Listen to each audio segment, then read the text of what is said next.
was like that. I'm not getting one at the end. So, just kidding. So, but anyway, so yeah. So today, thanks for having me, Andy. So my name is Mark Lauren, and I am a sales account executive at MPAC. And what does that mean? Technically means that I sell MPAC's data, right? And what you might not know is that I work for a very small department at MPAC, known as business development, and our goal is to create revenue or generate revenue to offset the levy to the municipalities pay, and literally back to you and I as taxpayers, right? So any profit that's generated at MPAC goes back to you and I as taxpayers in the province of Ontario. Okay, so anyway, so today's presentation is MPAC 101. So basically that's going to cover the basics, who we are, how we do things, and then I'm going to jump into our AVM. So if those of you who don't know what our AVM is, that's literally an instant real-time market value estimate for what we think the property is worth today. No, Okay. you think that what we think, MPAC thinks the property is worth today, right? Which is considerably different than the assessment. So as realtors, every real estate board in Ontario licenses the data from MPAC, okay, the assessed values. So it's important for you to understand what that assessed value represents. And that is the value of the property today as at January 1, 2016. Okay, so considerably lower than today's market value, which the AVM would represent today's market value. So we'll cover that. We're going to do some demos, and we'll have a fun session. So because I have been with MPAC for 28 years, I've done a lot of jobs, different jobs at MPAC, but more importantly, I guess I'm familiar with the data that a realtor would use at not only MPAC, but your other platforms as well, G-Warehouse and Realm and so on and so forth. So I can't take questions, but if I know the answer, I'll try and help you out, like where our data is located within those various platforms. So with that, let's get started. So firstly, a little bit more about MPAC. So MPAC is an independent, not-for-profit corporation that's funded by Ontario's 444 municipalities. So we are accountable to a 13-member board of directors, and these are made up of provincial, municipal, and taxpayer representatives. For as long as we've had an MPAC board, we actually had a realtor sit on our board. So the first realtor that sat on our board, her name was Laura Weiser. She's a realtor down in the Stratford, Woodstock area. The next realtor that came along was Don Redmond, and he sat for, I think, 12 years, a full 3 terms, and he was with the Southern Georgian Bay Real Estate Board, now known as the Lakelands Board, and today, the realtor that sits on our board is Niles Christensen, and he is a GTA realtor, and I think he also sells homes in Oakville as well. I think he belongs to both boards. So that's with that, and again, so it's still the government of Ontario who are the keepers of the Assessment Act in the province of Ontario and write the legislation. In essence, MPAC is the middleman, so we follow what the government says, okay, MPAC, we want you revaluing every property once every 4 years. It's MPAC's job to create those values and send it to the ratepayers in the province of Ontario. So again, our primary role is to assess and classify every property in Ontario. Okay, for taxation purposes, we don't get to pick and choose which properties we value for taxation. We have to value them all, and that also means that we have data on them all, right? So our assessment updates. So basically, in the past, it's been frozen for 4 years, but in the past, MPAC ultimately worked on a 4-year schedule where once every 4 years, we would revalue every property in Ontario to a more current legislative valuation date, or again, that's a date that's set by our elected officials and the government of Ontario. So with that, they've met accuracy standards and the like. So with that, we have 26 offices today, although our office space is shrinking. So since COVID, obviously, all of our employees started working from home during COVID and the like, and then we figured out a different business model. So today, as our offices come up for lease, we'll shrink our office space. We don't need a desk for everyone again, as we did in the past. And we have about 1,800 employees across the province of Ontario. So with respect to the current cycle, again, so this is important to note that every property in Ontario today is valued based on a January 1, 2016 valuation date. So that's important to you is because every realtor in the province of Ontario licenses that assessed value from MPAC, okay? And you would use that in order to calculate property taxes, okay? Which hopefully soon you don't have to do that anymore, but anyway, that's coming soon. But nonetheless, I explained that once every 4 years, so 12, 16, 20, you could see that that was the reassessment schedule. And for those taking pictures, I'm okay if you do, but I will share the slide deck with Andy as well, so you can have a PDF copy of it, okay? So nonetheless, when COVID, I guess at the beginning or early stages of COVID, MPAC was behind the scenes, you guys wouldn't have known this, but we were working on our 2020 assessment update in an attempt to revalue every property as of a more current valuation date, January 1, 2019. When COVID came around, the government decided that they couldn't deal with a pandemic and a reassessment, so they decided like they just didn't want that on their plate, so they decided to cancel or postpone the then 2020 assessment update. So initially it was just for the first year of the reassessment, which would have been 2021, but it has since been postponed each and every year since that time. So for the last 4 years, our assessments have been frozen at the previous fully phased in January 1, 2016 value that was for a 2020 taxation year. So quite literally, if you have not had a physical change to your property, or a change in school support, or another reason, maybe a sale on your home, you would not have heard from MPAC since the summer of 2016. What do? They call? Well, we would send a notice, right? So once every 4 years, we would send a notice literally to every 6 million properties in the province of Ontario, updating them with their new assessed values for what their, how the phase-in stream would be, how their increases in value, if it was an increase, would be phased in over a 4-year period so that they can calculate the property taxes, right? But so property taxes are increasing every year. Correct, but the assessment is not. So what does that mean? That means that the assessment, that the municipalities are increasing their budget. Okay. So, and I'll show you examples of that here, like literally right now. Okay. So property taxes, there's 2 components that make up the amount of property tax that you pay. Assessment times the tax rate equals property taxes. Okay. So when one increases, as long as the budget doesn't change, the other decreases, quite simply. So when the assessment is frozen, if you're getting an increase in your property taxes, that means that the tax rate is increasing. Okay? So as a portion of that tax rate, so that's this portion here, it's made up of the municipal portion and the education portions, right? So what, or it could be the county and what, like if we have the upper and lower tiers, but nonetheless, in this area, you're gonna have a municipal portion and the education portion. So the education portion is actually set by the province of Ontario. They decide, okay, we're gonna raise this much via the property taxes to pay for schools and the like, right? So now, how, this is to really simplify and to help you understand how a tax rate is collected.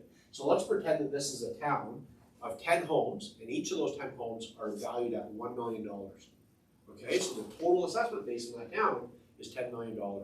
Okay, so let's pretend now that fictitious municipality has a $100,000 budget to service those 10 homes. Okay, you simply divide that budget into the total assessment base in order to get the tax rate. Okay, so yes, across the various property tax classes, and there's different ratios that what a municipality wants from each of the different tax classes, but where residential would always be 1-to-1. But nonetheless, in this requirement, you can see that 1% tax rate is based solely on the municipality's budget. Okay, so how does that municipality then collect those property taxes from the homeowner? So again, we have 10 homes, each valued at $1 million, times that tax rate. So each of those 10 homes are paying $10,000 in property taxes annually. Right, so $10,000 of property taxes times 10 homes is $100,000 to cover the municipality's budget for the residential portion. So different scenarios, right? So again, because our reassessment has been frozen and we haven't had an assessment update, no reassessment has been announced for the future. The next one, if you're reading the Assessment Act in your free time, which I highly doubt you are, because you got a life to live, but nonetheless, the next one actually reads that it would be for 25 taxation through 28, right? So where the legislative valuation date of the property or the assessment would reflect January 1, 2023. Okay. However, when the government postponed the last reassessment, they said that we're going to review it. So literally, it's all open and up for change, if you will. Okay. So that has not happened yet. But why I said that is because there's always concern about, oh my God, my house is worth twice as much as my assessment. My taxes are going to double when they increase the assessment. But that's not the case. Again, there's no one-to-one relationship with how it changes. So let me talk about how the tax rate changes and or how the assessment changes in some various scenarios. So scenario one is the municipality, instead of that $100,000 budget, they want to do a better job cleaning the snow off the roads. Maybe they want to build a park, maybe they want to hire additional police or fire persons. So they increase their annual budget by $20,000 to $120,000. If the assessment base remains unchanged, 10 homes still valued at $1 million, the tax rate increases. So as long as your assessment is the same, okay, or remains the same, then the municipality is going to get their money by increasing the tax rate, right? There's only those two numbers that make up the amount of tax that you pay. So here's a reassessment example, okay? So budget remains unchanged, $100,000 initially, but everyone's assessment now doubles. So those 10 homes now are each worth $2 million instead of $1 million. If the budget doesn't change, the tax rate goes in half. Okay? So instead of 1%, it's now 0.5%, okay? But everyone's paying a higher assessed value, right? Same mathematical questions, the same still works out to $10,000 a year in property taxes, okay? Because the municipal budget hasn't changed, okay? And then lastly, the last scenario would be if the market crashes, okay? So hypothetically speaking, I just want to show you, because this just puts everything into perspective. As long as the municipality budget was the same, instead of your house being now worth $1 million, it's now only worth $500,000, okay? Because the municipality budget hasn't changed, the tax rate just doubles. So the important thing is your assessment correct? So when you get that notice from MPAC, ask yourself, is my assessment correct? If the answer is yes, then file it, do as you will. But if the answer is no, then that's when you would file what's called a request for reconsideration with MPAC, asking MPAC to review. Okay? So quite simply, just because your home is worth $1 million today, but your assessment is only $500,000 as an example, it doesn't mean that you can't, or that your assessment might not be too high. Or might be too low, if you will. So you can still, just because your home is, again, sorry, that was all gibberish, and what was in my mind wasn't coming out of my mouth. Sorry, just because your home is worth twice as much as what your assessed value indicates, it doesn't mean that you can't request for reconsideration. Why you to request it to go up or to go down? Well, but what it is here. So MPAC will actually look at sales 1 year on either side of that valuation date. The valuation date is January 1, 2016. So I don't care what your home is worth today. Yeah. I want to know what it was worth then. Okay? So again, if you file a request for reconsideration today saying, MPAC, please review my assessment, I think it's too high, I'm going to look at sales from January 1, 2015 to December 31st, 2016. Okay. 1 year on either side of that valuation date. I don't care what it's worth today. I think it's more important. Okay? Right. So now it just means that you've obviously missed the boat because that we've had the same assessed value for 8 years. If that's the case. Nobody will pay these days, right? Yeah, but the important thing is whenever the next reassessment is, like no one complains because they think their assessed value is low. Because they look at their value today and say, oh, my assessment's low, it must be fine, right? But they also might make judgment and say, oh, that pack doesn't know what they're doing because it's not the value of my home. Now, it's twice as much. But we actually do, it's that valuation date that throws everyone off, right? So it's the valuation date, it's the value of the property, but January 1, 2016. So in a rising market, it just gets further and further away. So, okay, so how do we assess the various properties? So again, in the past it was once every 4 years. We literally reinvent the wheel. So what we do is we look at all the sales that have sold in the last 4 year period, or historically it was in the last 4 year period, to determine what attributes value to property. Okay, so for all our residential properties, this would include seasonal dwellings, all condos, right? Oh, I guess residential condos, sorry. And all vacant land, regardless of type, we value using the sales comparison or direct comparison approach to value, like just quite simply analyzing the sales to determine what attributes value to property, and then we apply that knowledge to each and every other property. So what we found is that 5 factors account for roughly 85% of a property's value. Not in any particular order, but obviously location is important, the size of the lot is important, the size of the house is important, the age of the property, or what's known as the effective age, and that's quite literally the age of the property that's been adjusted for any renovations or additions that have taken place, right? And then lastly, quality of construction. So this one often gets a few questions around, well, what is quality of construction? And quite literally, it is as it is. So this is a classification system that MPAC created to help us identify which homes are inferior and or superior to the subject property. Okay, so literally it's a numerical scale that goes from 1 being the lowest quality class up to 10 being the best, right? So Drake's house in Toronto is going to be a quality class 10. Your standard subdivision home built to today's building code is a quality class 6. Okay, so it's always set in the current year. So that way, quality classes will be consistent regardless of which year we're in. So in other words, you know, a quality class 6 100 years ago might be very different than a quality class 6 today. Having said that, everything 100 years ago was set at that same quality class, and everything today is set. So what that means is that if the home is superior to a standard subdivision home, it'll have a quality class or a number that's higher than 6, if you will. Okay, so that's it. And I guess other than that, I will tell you if you are interested more in evaluation of what things affect value, we do have another webinar, and obviously I don't have all the time in the world today, but to keep you, and I have lots of stuff to share with you, but we do have another webinar called Factors That Affect Real Property Value that we just take a deeper dive not only into this 5, but the other things that account for that, the other 15% make up there. So moving on, square footage, with respect to square footage. So important to note that again, as members of TREB today, TREB requires you to put a range in, right? So that allows you some protection in that regard. But with respect to square footage, so MPAC is known as the public record, as you're all aware, I guess, in that. And there's also no industry standard that you must measure it this way, okay? That's been adopted not only by Canada or Ontario, and or any other real estate board specific. Okay, so some like ITSO or the collection of boards that form ITSO, if you will, has asked that they you know, measure it via third party, right, and or their self. But nonetheless, important to note here is that do your due diligence, and you can utilize our square footage reports. Okay, so with that, it's done consistent across the province of Ontario. All offices are trained in the same way, are all property inspectors, and we use exterior above grade measurements that would exclude any garages, basements, or finished basements. So yes, those things are still of value, and we still calculate the square footage of them, but in our total floor area, or total square footage of the home, it's not included in here. So this is an example here of a 2 1/4 story home, and maybe let's talk about stories, and then I can expand a little bit further here. So just expanding on that. So how we establish our number of stories is we use a 6-foot minimum wall height. So where the exterior wall height is less than 6 feet, we'll actually note it as a partial story, so whether that's a quarter, as the example here is on the screen, but or half or a 3/4 story, okay, home. So how we get the measurements for those that are less than a full story is we take the measurement at floor to ceiling 48 inches, okay, or 4 feet, known as that 4-foot knee wall. So in this example, it might be the left side of the bed and right side of the nightstand.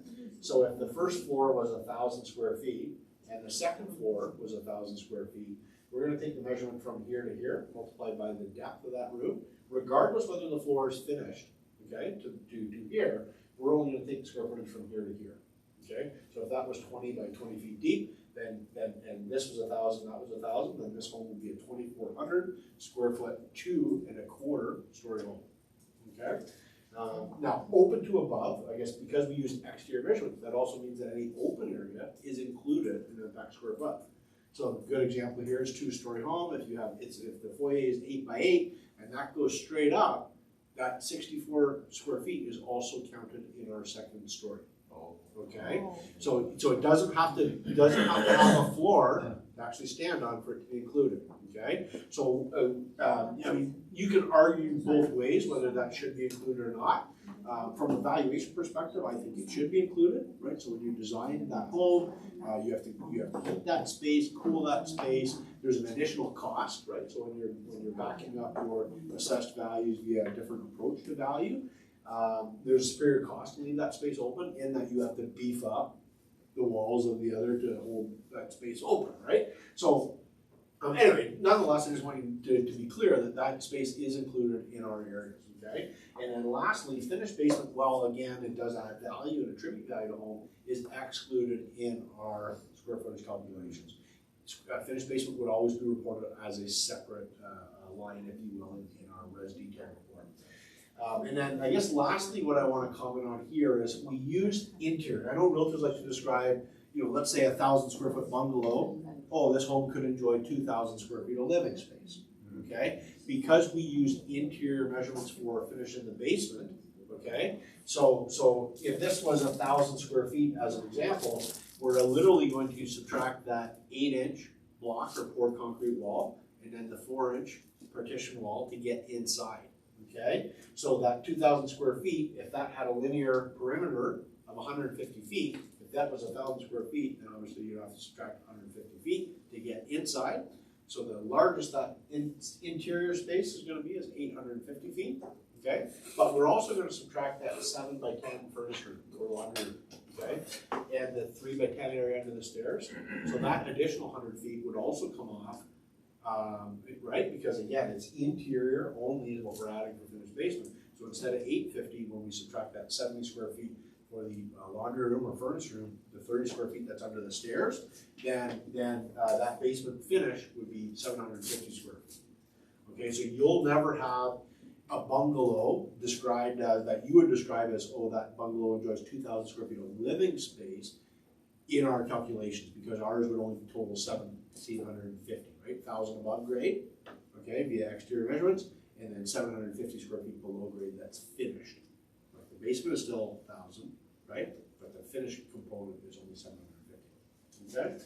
So hopefully that provides us some clarity. So just as a reminder here, so uncovered decks and porches, if you will, are not included in our square foot. Any garage, even if it's attached or built in, are always assessed as a secondary structure, right?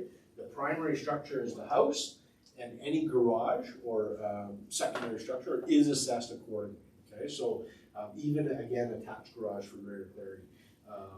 And maybe I'll comment on, let's say that we have a detached garage with an apartment above, not connected at all to the main or primary structure, if you will. If that detached garage on the first floor, like where you park your cars, let's say it was 2 car and 400 square feet, right, so 200 square foot each bay, then if there was an apartment above and it was full height, then and it was 400 feet as well, that detached garage would be 800 square feet in So size. it's included. Correct. In the square foot. Yeah, so it is valued, but not in the total floor area of the primary structure. Oh. It's in the secondary structure. Oh. So important to note, I'll show you one of our reports if you're not accustomed to using it. It's the residential detail report. And that one, as a realtor, sells individually for $9, but you can get it as low as $5.60. And it literally outlines all secondary structures that, like, regardless of whether there's none or 10. Okay, in that report. So you can get that, basically it's in a bundle. It's credits, they do not expire like over the years. So, maybe you're not accustomed to writing off your, the one report or whatever that you're gonna get a year, or you're not gonna write off a bunch of $5 receipts or $9 receipts, but maybe you will if it's $280, right? That to consume 50 of them at a time. Again, it's credits, the credits will carry over, but then it's one receipt coming at that time. You don't gotta get your credit card out each time. Okay, so anyway, so let's move forward here. Yep. So the deck with the covered deck, does Yep. that count? You said that, So we add value for it, but it's not included in our square foot. okay, but it's Okay. the Yes, but we do add value. So basically, covered. yeah. So I'll describe it as, like, maybe I'll just give you a little bit of history. So there's 4 different types of deck. There's an uncovered deck, right? So let's pretend we have an uncovered deck. It's 10 by 10. So the way MPAC does it is we assign what's called points. So we have a pointing system, and each point is worth so much money, okay? So let's say a 100 square foot deck is 5 points, and each point was $400. So let's say that 10 by 10 deck is $2,000, okay? Similar to what it would actually cost to build, okay? So now if you add a roof over that deck, there's an additional cost for the materials to put the roof on, okay? So now instead of that deck being 4 points, maybe it's 6 points. Okay, so instead of an uncovered deck being 4 points, it's now a covered deck being 6. And again, if those points are each valued at $400, then that deck now we're adding $800 for the roof, for material for the roof. Let me finish this one and come to you. So and then okay, so then if you add a wall, okay, so now and then enclose it, right? So if it's just simple like a screen, if you will. Maybe we add a couple points more, so that would be an enclosed 8 points, right? So then that 8 points would then add $800 more, and that deck would be worth more. And then if you literally enclose it with, a degree of permanency, if you will, right? So maybe you're putting siding or other type of material, then there is a second enclosed type too, okay? But only when you physically remove that and it's heated by the same source as the primary structure will we convert that to an addition and then counted in our square footage. So the important thing here is as well is we also flow through the addition and renovation details in our reports as well. Okay, so you had a question? Oh, yeah, like, how would you know if it was renovated? Like, So MPAC gets a copy of every building permit in the municipality. well, but if someone renovated without building permit? Then we don't know about it. So likely when we find that, is Yeah. you as a realtor, like a good example here, obviously, is you go and sell a home. Yeah. Right? So MPAC right now is tracking, oh, you know, here's the sale of a home, and everything in this subdivision right now is currently trending, if you will, let's say, you know, 100% or double the assessed value. Okay? So today, and then all of a sudden, you go and sell the one that was renovated with a building permit. Okay, maybe they added a finished basement, and all of a sudden it sells for 110 above market or 120% above market. A flag goes up, right? So we're going to do a sales investigation on that, right? Like, because sales are important for us. We need to know, because we're analyzing the sales and to determine what attributes value for everyone. Okay, when those ones come along and sell, it's like you're getting it adds expense to everything else in the home. Yeah. Okay, because now you're saying that. So for instance, two identical homes, one with a basement, one without. So a good example here is, let's say the one with the unfinished basement is worth $400,000. It sells for $400,000. Yeah. But the one with finished basement sells for $450,000. Yes. Okay. MPAC uses mass appraisal, right? So if we took the average, so if MPAC doesn't know about finished the basement, we're going to say that both homes are worth $425,000. Yeah. Right. But if I know about the basement, then I'm going to say the one without finish is worth $400,000, Yeah. and the one with finish is worth $450,000. There's no $425,000. So afterwards, someone actually goes into check. So we do why. sales investigations, right? So Okay. another common myth, if you will, is that, oh, you know, the property sold for $1 million, it's only assessed for $500,000. The MPAC raises the assessment. We don't. Again, I don't care. I don't care what you guys sell the home for today. It's just based 2016. I care about that number for the next reassessment, okay? But what I care about is that the date is correct. And that's what I said. So when you go and sell a home, I got to do a sales investigation and I learn, oh, the basement is finished in this home. Let's add the finish in the basement. Oh. So me increasing the assessment is only increasing the value of the basement. It has nothing to do with the sale, other than the sale was the trigger for me to visit the property. Okay, question? The only way for the impact to measure the square footage is from outside. Correct. So you don't have any information for the actual square footage from the builder, even the new. We do though, but again, so going back to my comment about there's no industry standard, there's no standards for the builder Okay. or the developer to follow either. Okay, so you gotta remember, a developer is trying to sell real estate. So they're gonna produce a little brochure saying, oh, this home's 2,700 square feet. But what they don't share, or sometimes don't share, is that to get that 2,700 square foot model, that they're adding 150 square feet finished basement landing. So technically above grade, it's only 2,550 square feet, but they're adding 150 square feet of finished basement landing. So be very mindful if you're using those sales brochures, because again, like no home measures exactly 2,700 square feet or 2,300 square feet, right? So just be careful, right? I guess is all I'm saying. So oftentimes, obviously, as time passes, those brochures are going to be long gone, if you will. But for $3.50, which is what you can consume MPAC square footage for today, in a bundle of 50, that's a little insurance policy for you. How about the condo? Yeah, same. Condo, same. Same thing. Yep. And the thing too is like, here, I'm never going to tell you, like as a valuation professional myself, I'm never going to tell you that you shouldn't be grabbing your tape measure and measuring every single home yourself. You should. You probably should. If you're putting in an offer or listing it maybe for sale, that's when you need to take, like, go through those steps, right? Having said that, you can rely on MPAC.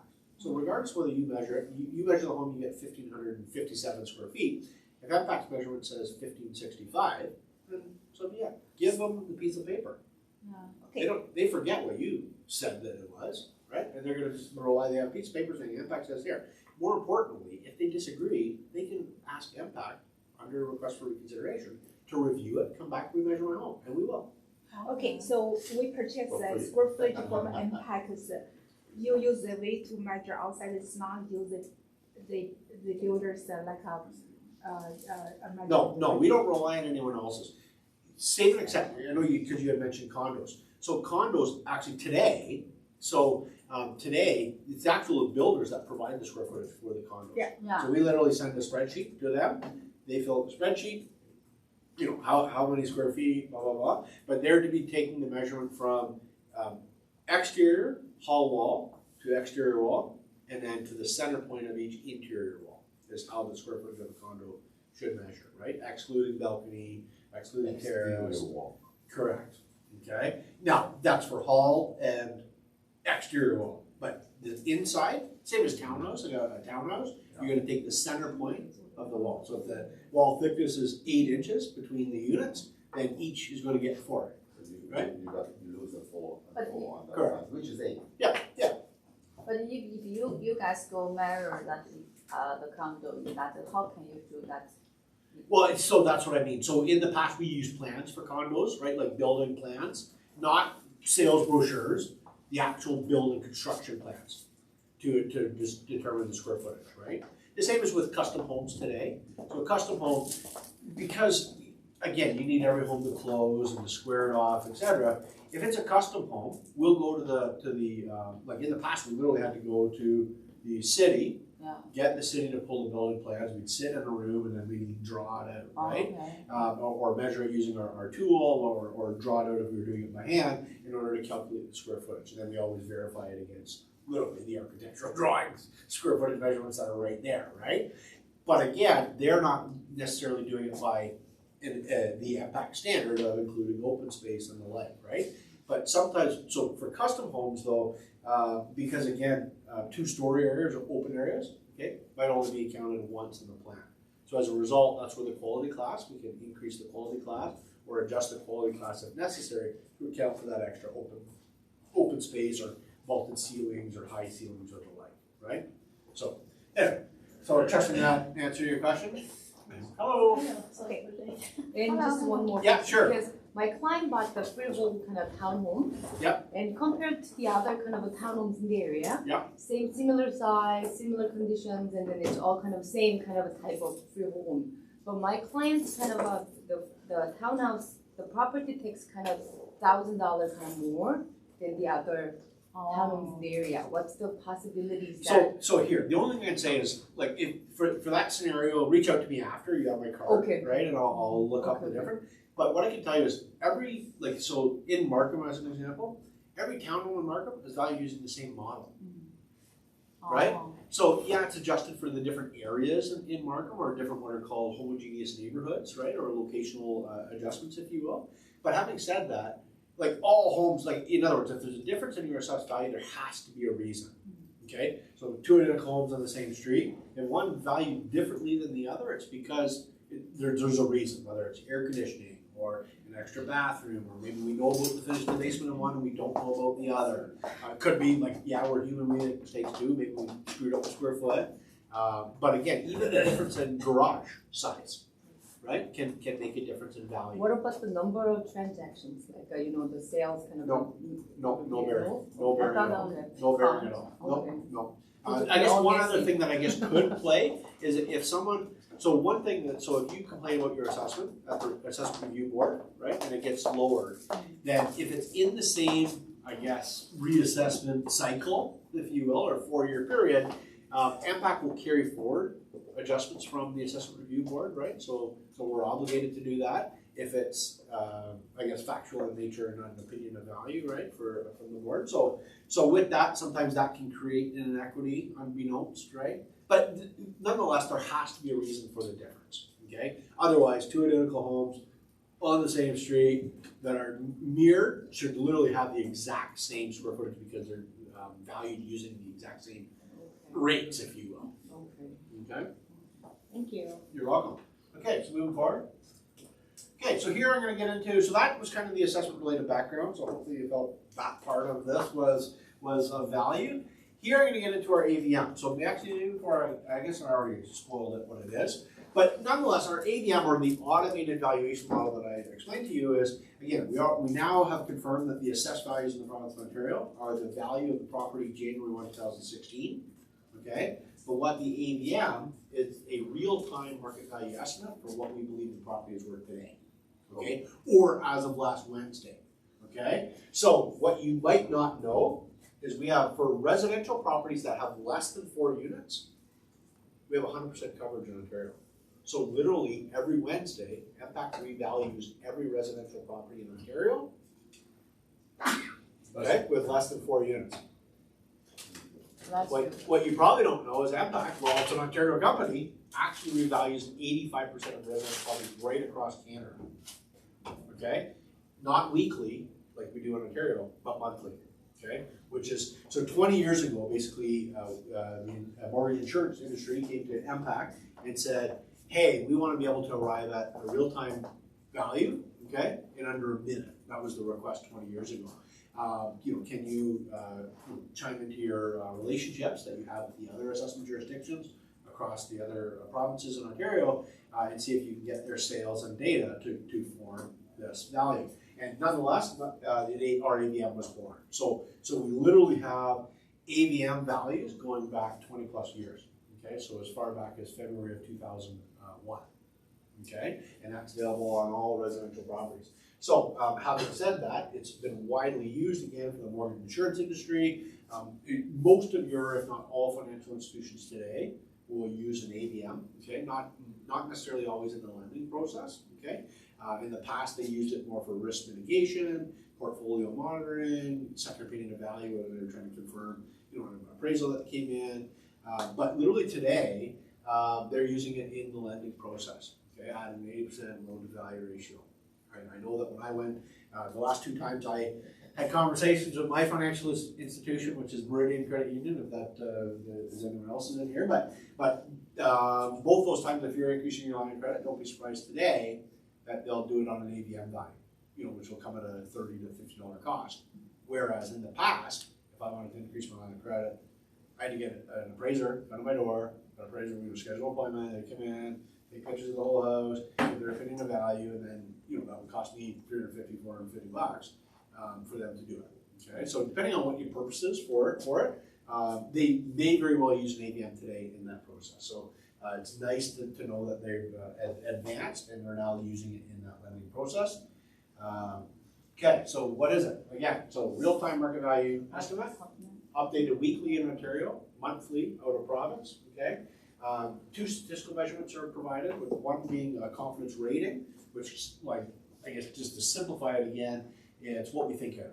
Okay, but it's just a statistical measurement that either falls under high, medium, or low, okay, rating, and the other one is the AVM range. Okay, I like to say that what that means to a realtor would be a highly probable selling range for the subject property. Okay, but what it actually is the upper and lower confidence limits of value, statistically speaking, where the comparables are suggesting that the subject property would sell for, low end versus high end. Okay, so the actual value that we produce is not necessarily a collection or an average or the middle of that range. Quite honestly, that value might fall very well close to the high end or the low end. Okay, obviously the higher confidence or the higher rating that exists in that, your 4 and 5 stars, literally you can take to the bank.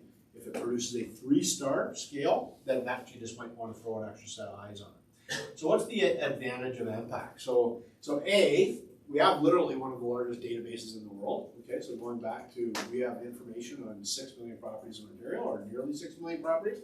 We don't get to pick and choose which property we value for taxation. We have to value them all. So what that means is that we have those millions of data points for all properties in Ontario, right? With daily feeds, our property inspectors are on the street. They're investigating the sales for properties that you guys sell. They're collecting building permit information, new builds, etc., adding condos. So all those are getting constant feeds, which means that if it gets updated in our system by Saturday, it's live for you Tuesday. Okay, we have structural details again on every single dwelling type. We're actually collected by valuation professionals. Okay, so a lot of us have designations. My designation, as you may or may not know, is that's MIMA, which is an accredited member of the Institute of Municipal Assessors. And I've held that designation for a long time. Again, I've been with MPAC for 28 years, so heavily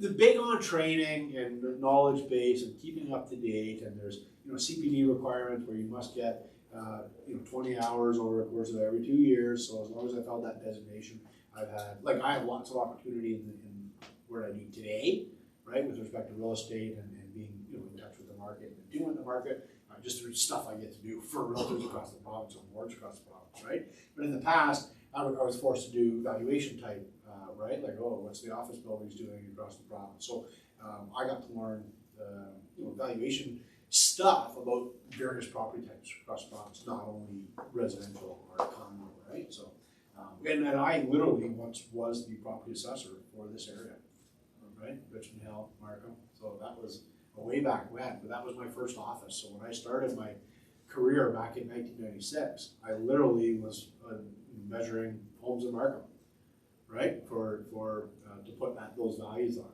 right? And then later again, I worked in Thornhill, I did Vaughan, Richmond Hill, and that I worked in that office till 2005. Okay, in 2005 I moved up to the Barrie office and looked after then Simcoe County. But I also did condos for a bit when I was down here, so res condos, if you will. But anyway, whatever. So our paths perhaps cross. But you might be living in a home that I actually value if you live in an older home. So anyway, and then again, AVM. So there's different types of AVMs or how to generate an AVM. So we use what's called a hedonic model, which literally is valuing the data. Okay, so what physically exists. The age of the home comes into consideration. The size of the home comes into consideration. The location comes into consideration. More importantly, we're valuing those secondary structures, right? So all those things are valued in our value. Whereas if you have an AVM that generates based on paired sales, as an example, it's literally just analyzing the sales in a specific neighborhood, right? So it'll suggest that your home is worth the same as the average sale price in that neighborhood. Well, if your home isn't average as a neighborhood, then your AVM is going to be out to lunch, okay? And in doing so, again, we limit our comps to 13 months or 1 year from the valuation date, where others will actually go back 3 years. So obviously, the more time you adjust for comps, it just falls off the radar.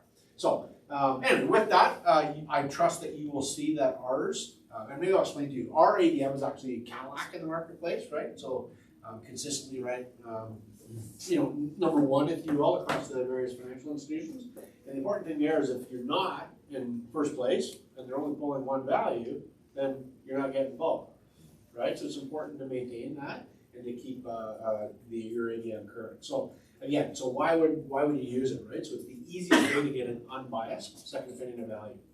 Again, it's unbiased. So you as realtors must do CMAs for properties, right? So you're going to take time. So this is great for listing presentation. Right? So it's boom. You can generate it literally in seconds. I'll show you how to do that. So there's where you're saving time, you're saving money. Again, great for listing presentation. Negotiation. It helps sell your own CMA. Okay? It might point you or lead you to a certain number, if you will. But again, here's you earning trust from your client to say, hey, I pulled an unbiased second opinion value. MPAC here has a real-time value. Yeah, their assessments are low, but this is a real-time value, what they think your home is worth today. Okay? I produced this in my CMA, okay? And it's similar because, or, mine's higher because if I eliminate this comp, whatever it is, okay? So, but nonetheless, you can either use it to identify comparables as well, so that's another thing. So we'll have either 3 or 12 of the most physically comparable properties that have sold in the last year in there, right? So that you can use. So if you were to generate them prior to doing your CMA, then you can actually maybe pick comps from it for your CMA. Whereas if you did it after, again, it's great to help the negotiator navigate with your clients, right? And then again, used to mitigate risk similar to financial institutions.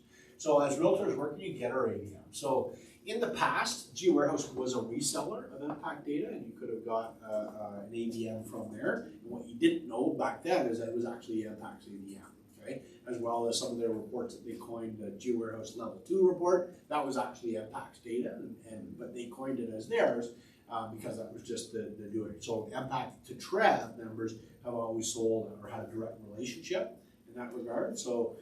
But some were in the habit of just pulling their reports through Geo. Okay, so what happened is when I guess Geo and Turnip partnered with Realm, MPAC cannot be seen as, or not partnered with them, but created Realm and became an MLS provider, if you will. MPAC can't be seen as being, that we're favoring one platform over the other. Okay, so we had to distance ourselves and create, again, in the past, outside of TREV, the relationship with each real estate board in Ontario was held with Geo or with Terranet, okay? Where today, every Ontario real estate board now has a relationship or a direct relationship with MPAC, okay? And what that means is that MPAC Property Line is where realtors in the province of Ontario today go to get their reports, okay? Just be mindful though that yes, Geo Warehouse, as you talked earlier, does sell reports, right? So they're responsible to the owners of the registry system in Ontario, so any parcel registers or instrument images. They have registered plans that you can get, different things. They even have an AVM, just be mindful. It's different than ours. They use paired sales comparison, okay? So again, speaking to averages, so you get an average home, yours will probably work for you, but if you don't, if you don't, then I'll say ours is the better option. So, having said that, how you get to MPAC Property Line today is Geo Warehouse was the easy button. So MPAC's data that your board, Trev, licenses for you is housed in Geo Warehouse, as well as it's housed in Realm today, right? So I don't know that the data is housed in the Matrix yet for Trev, but I know that there's links from Realm or Matrix and Geo to get to MPAC Property Line.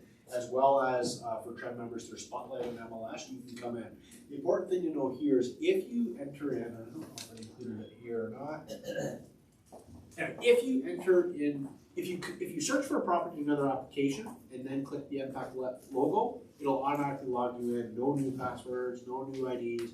Automatically log you in and do the search once you in MPAC Property Line for that property. Okay. If you just click on a link like here, property line link, boom, you'll go to what's called our realtor insights page. And I'll show you those differences once we get in the application. So Geo here, so this data on the site and structure tab, this data, you might not know, is MPAC's. Okay? So this basically for Trev, I think it showed up in this August of 2022. You circle two, one is underlined orange. Yeah, sorry, okay.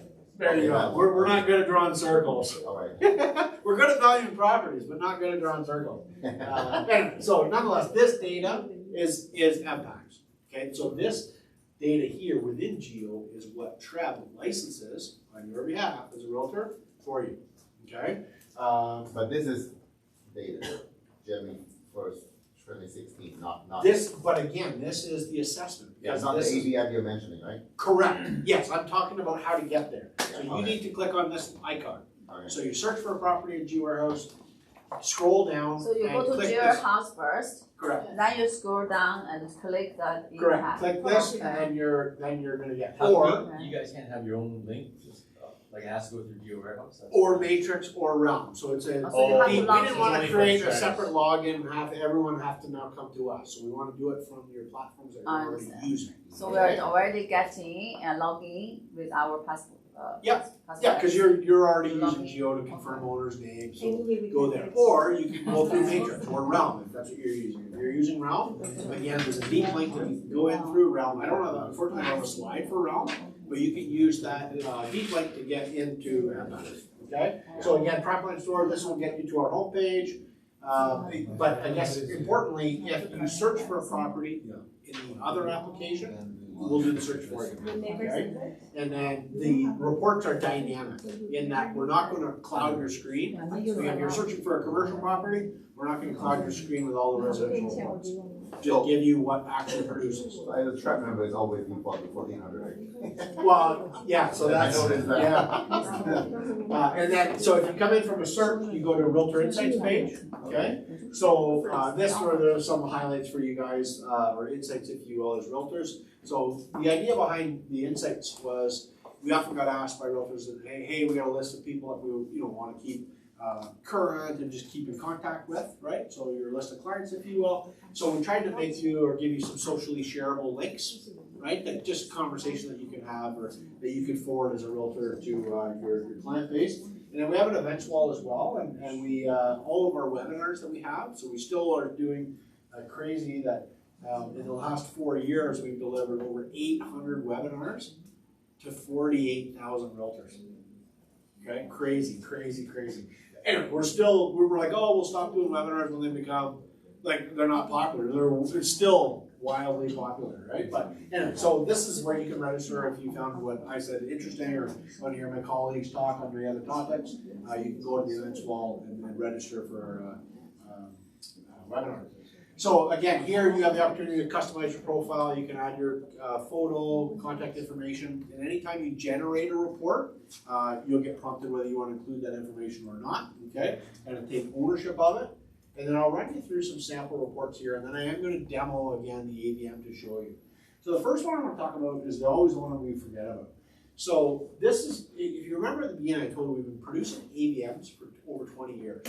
Okay, which means that we have a historical report. Okay, it's $75. Okay, but you pick the valuation date. So at any point going back to February of 2001, so maybe again your clients are no longer together. Okay, maybe there's a split up in the relationship, and you need the value of a certain date, or maybe there was a change of use, or regardless of the reason, maybe business, whatever it is. So if you need a date for the past, CRA, capital gains purposes, any of those, you can choose the valuation date, and it'll produce the value of the home at that time. Okay, so this is a $75 report. This is exactly what it looks like. Yes, it's simple, there's no comparables, there's not a whole bunch of additional data. This is the most expensive one with the least amount of data, okay? What you're paying for is the historical portion of it, okay? So, getting into the ones that are current. So we have 3 current options for you, one with no comparables, one with 3, and one with 12, okay? So the one with no comparables, first of all, it's $27, okay? So that's discounted off our retail price of $30. But in here, you're getting that real-time market value estimate, the confidence rating and range that I explained earlier. Okay, so again, highly probable selling range, specific trusting. Literally, if we run one today, it'll be as of last Wednesday, so it's weekly in Ontario. You get the services, site details. We've added on-site abuts proximity codes, right? So potential locational influences on value. Building permit history, okay, important one here. So building permit history goes back 20 years. So when we started collecting it electronically, we're able to put it in here. So it goes back about 20 years for most municipalities in Ontario, okay, which again is a wonderful flag. So you actually get the building permit number, the date that permit was issued, a description of the work, and an MPAC status. What that MPAC status is supposed to represent is whether the permit is not closed at the municipal level, but is the assessment reflective of it, right? So is the data in the report accurate? So closed meaning yes, this one we picked up that new building, obviously here from 2014. You can see that the date the permit was issued was 2013. It was completed construction in 2014, and MPAC has picked up the value of that. So if it says open, it means that we haven't added whatever, like maybe there was an addition to the home. If it says open, it just means that MPAC hasn't picked up that new addition yet. Okay? How much for this report? So this one is $27. Oh, okay. Okay? So again, you get the square footage, you get it by level, okay? Basement total, finished basement total, okay? Here's that renovation year and code, okay? The last renovation on file, and the addition year and the square footage applicable, okay? As well, another big win here, we've added condition. So condition of the property, MPAC's last inspection of it, okay? For condos, we've identified lockers and parking, right? Which obviously, and a good reminder for you is when you're doing your agreement of purchase and sale and listings for condos, the unit, parking, and locker will all have their own potentially legal description. So if it's not exclusive use, and you're selling a locker and a parking spot with the unit, make sure you capture the 3 legal descriptions. Yep. The value only for the assessment value, it's not market value. No, this is market value. I'll show you, I'll run some examples and show Oh. you. Yep. Are these reports separate by the CRA for the tax purpose? Are gonna say yes, like, right? So This is a lot cheaper than the actual full appraisal report. Yeah. Doing for, if it's Yeah, no it's a question. rating purpose, right? Yeah. Yeah. So, again, it's recognized, right? It's recognized by. Yeah. So instead of like, we have a client, they just, change the purpose for the property, right? And then they need to do a full report, keep on file for in the future for the tax. Yeah, now So here, if we can, this is not an appraisal, just be mindful of that. But this is is the value of the property historically, okay? So depending on what the ask is, if the government is asking for an appraisal, if the bank is asking for an appraisal, okay, then that's not this, right? Just to clarify. But if they're asking for the value of the property 10 years ago, you can supply this as the value of the property 10 years ago. So we can put a date and then it just generate the data from. No, so the historical one, you choose the date, Okay. okay? The current ones, the current ones is the date as of last Wednesday. It's always current, like One day. it's always, worst case, it'll be 7 days ago. Okay. Okay, so anyway, so here's your secondary structures again. So it don't matter if there's one, like this is a carport as an example, but if there was a carport and a detached garage, they would both be listed here. Okay, so that's $27 report. The res comp report, the same first 3 pages, okay, or 2 pages, however the math works out, but it's the same. Here's one with multiple secondary structures you can see, okay? But this information is exactly the same, okay? The only difference is now, page 4 and 5, okay, you get a map of where the comps are located and a grid with the comps, right? And you're seeing, like, we have a flag for pools as an example, right? So here the subject property is here, right? And what it has, attached garage 337 square feet, attached garage 395 is comparable number 1, so on and so forth, right? So you have the data now to be able to compare. Oh, they're all in the same condition. They're all the same style, right? Or whatever it is. Lot size in there, finished basement, total square footage, etc. So market sales report, this one is a $35 report for realtors. So 35 or 25 in a bundle of 10. Okay, so I'll talk about bundles. So this one is the first AVM that you can bundle.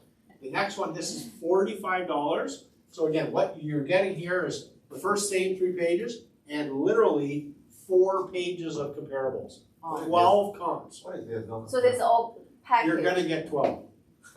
Do you have the package price? Yes, so it'll be $35 in a bundle. I'll show you the bundles here. But it's the same thing. Getting better. Yeah, this will come to reality when I show you how it works, okay? So again, here's the bundles, just so I don't forget to tell you. But instead of 35, it's 25 in a bundle of 10.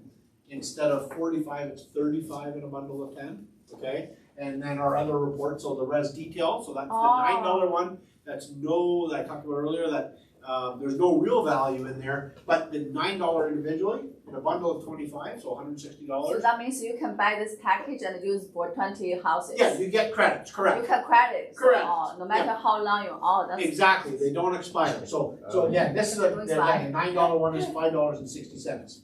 Okay? So what is your biggest package? 你买了这个 bundle. Well, it depends on which report you want, right? So detail, this floor is not area. bad. So for instance, square footage is $5 for you, $4 in a bundle of 25, or $3.50 in a bundle of 50. Credits, they don't expire, right? So instead of you buying square footage $5, So where you $5, can pay this bundle? I'll show you where to go when we do this. Okay, so free. Do you take suggestion? Yeah, I do. Where do you make the bundle with everything in one? Like what kind Well, of tell me what you want, and I can do it, literally. I created a bundle this morning. Okay, like for this package of floor plan, this package of report, why don't we put 5 each and bundle them all? So, so going back here, the data about the property, this one, and this one Yeah. is all the same. The only added data in this is either additional comparables or the real value, the real-time value. This is just the square footage only. Right. So you probably don't want a square footage and the square footage and all the details on the same property. It will always be different.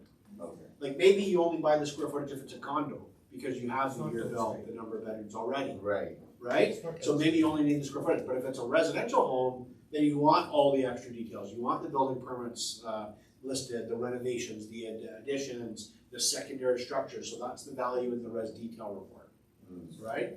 And I'll show you some examples when I do the demo here. So this is the free AVM market sales report for you. For how long? 6 months you have to use it. So, Well, how many? so this code, one time use, well, it's $45. How much? So take a picture. I am going to share this, so Andy, you can do it. Making And sure a that's free clean. realtor AVM Okay, market sales. so enter this as the promo code. Oh my Okay, God. I'll show you where it is. So For that's how long? $45 value. So it's one-time use, good till the end of June. Just EE, your first name ABM this year, Oh, right? end of Yeah. June. I'm using it already. There you Using go. it since last year, yeah. It's good. For listings? For Yeah. free? No, I paid for it, I paid for it. Yeah, so, but whatever, like the intent here is that you're gonna be using it more and more, and then I'm gonna hopefully give you a free one every now and then, and whatever, everyone's happy.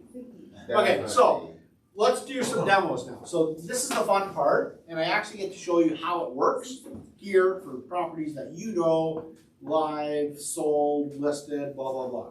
So what I basically need for this to be successful is I need you to tell me the address of the property, what you think it's worth, okay?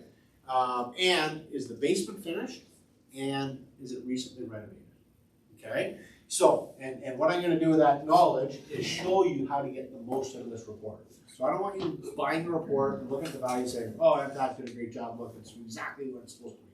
Or, oh, MPAC did terrible, it's 50 grand or $100,000 less or more than what I think it should be. Let me show you how I, as a valuation professional, would use this report so that it's always of value. And what that means is don't just look at what the output is, look at the data. Why our AVM is ranked #1? Because we're valuing what is physically there. Okay? So let's do a couple examples and then I'll take questions on platforms or other. Thank you. Okay, I'll just get comfortable here. Okay, so I will log in as an enhanced user. We got that? Maybe I will. Yeah, let's try that again. Close that. So I alluded earlier, there's changes hopefully coming for you or everyone in this room. Okay, so I believe in the next few months you'll have access to some additional data points. Okay, and with that, I guess, does someone want to ask me what the difference between enhanced and premium is? Anyone? What's the difference? Oh, okay, glad you asked. Let me show you. So there's some premium boards. So currently Trev members are enhanced members, okay? Which means that they license, I don't even know how many actual data points there is, but nonetheless, premium get a couple more. So what premium get, and let me show you this. So I just logged in. So I'll just use an address that I used yesterday, but then I'll start doing some local ones But just we to don't show make you. decision though, it's the board that Correct. to be added. Correct. But this is what's coming soon. Oh. Okay? So if you go to the assessment details here, okay, so I'm in MPAC property line. So again, I'm not a realtor, so I don't have access to yours. Like I can do it through Geo, but it doesn't automatically log me in because I don't have the same password rights as you. So yes, there's a link for me, but I showed you a Geo, click on that MPAC icon, or come in through Matrix or Realm, however you would normally come in. Once you're in, you show up in our website, okay? So assessment details here. This is the data that Trev licenses on your behalf, okay? Not currently, but you'll notice this says premium, okay? Yours today says enhanced, okay? So, but this gentleman asked me what the difference between premium and enhanced is, so I'm just gonna show you. So, for the most part, this information is all the same. You get the address, property code, details about the property, the legal description that's truncated or condensed, right? The zoning, okay, which is the most recent zoning. So the first upgrade to premium is the last date of the last assessment notice. Okay, so if you're assisting a client, blah, blah, blah, oh, you last received a notice from MPAC on November the 2nd, 2017. They don't receive that anymore, do they? They do when there's a reassessment. Okay. But because the reassessment has been frozen, remember I told you if there was no changes to your home, see. you wouldn't have got an assessment update. So request for reconsideration. So this is the next time that you can file a complaint with MPAC or a request for reconsideration. So if you have a client again that disagrees with the square footage, or you think the square footage is there, you can say to your client, hey, you have until April the 4th to file a request for reconsideration with MPAC for them to review your assessment. Okay? After this, it'll be next year. the first 90 years of the next calendar year. Yes. So when you request to reassess a property, can we specify a certain area, like, if I know if the value is okay, I only request for the square footage or something?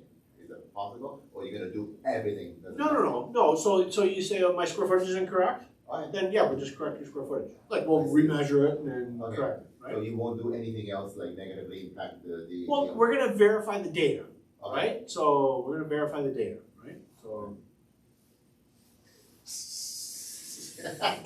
You know, Yeah. Mark, you know why I asked the Site question, details. I Yeah, have a question. If the current assessment is $500,000. Yep. And then the owner requests for reassessment, Yep. right? Yep. Would it possible that after the reassessment it becomes 600,000? Yes. so yes, it's possible to Possible, go, eh? yes, it is Yes. possible to go up. Okay. We're never gonna, it's not gonna be backdated, okay? But again, maybe you say, oh, I don't know.